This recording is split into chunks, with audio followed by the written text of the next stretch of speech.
हलारो ॾींहुं आहे। मुझो दिल पर वजो मेहमान थो थिए, इरशाद सारियो जिदे वारो चए, पूरो दिल जो हर अरमान थो थिए।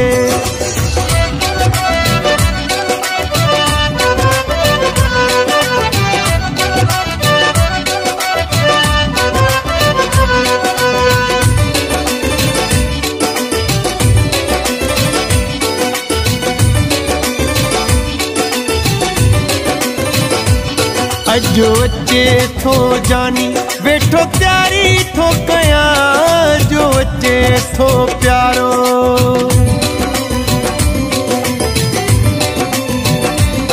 अजो अचे थो जानी वेठो तैयारी थो कयां, जो अचे थो जानी वेठो तैयारी थो कयां।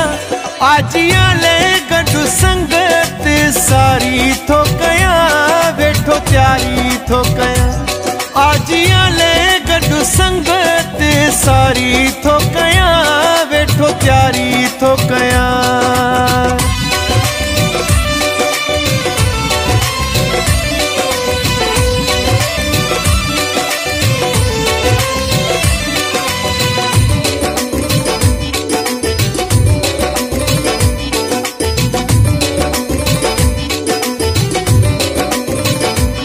मस मस पिरीअ जो इनायत करे थो,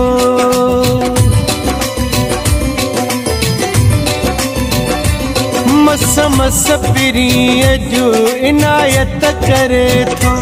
सिक कुर्ब जी जो सखावत करे थो, गुल राहुन में विछाए गुलज़ारी थो कयां, वेठो तैयारी थो कयां। आजियां ले गॾु संगत सारी थो कयां, वेठो तैयारी थो कयां। आजियां ले गॾु संगत सारी थो कयां, वेठो तैयारी थो कयां।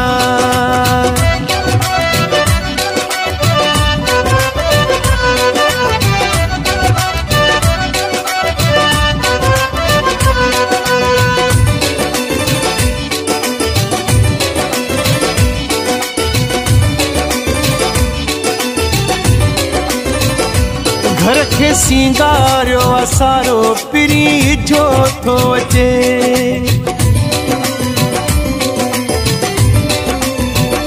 घर के सिंगारियो असारो पिरी जो थो अचे। सजो अंगण बुहारियो पिरी इजो थो अचे, पर दगन त मिट्टी वारी थो कयां, वेठो तैयारी थो कयां। आजियां ले गॾु संगत सारी थो कयां, वेठो तैयारी थो कयां। आजियां ले गॾु संगत सारी थो कयां, वेठो तैयारी थो कयां।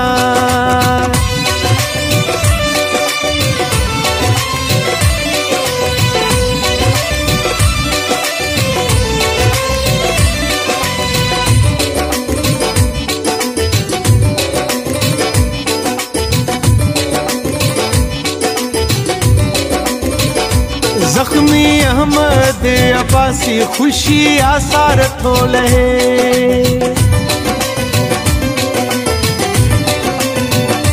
जख्मी अहमद अब्बासी खुशी आसार थो लहे। हुयो सिर मथा जेको उहो बार थो लहे, गम ज़हन मां उॾारे मां बहारी थो कयां, वेठो तैयारी थो कयां। आजियां ले गॾु संगत सारी थो कयां, वेठो तैयारी थो कयां। आजियां ले गॾु संगत सारी थो कयां, वेठो तैयारी थो कयां।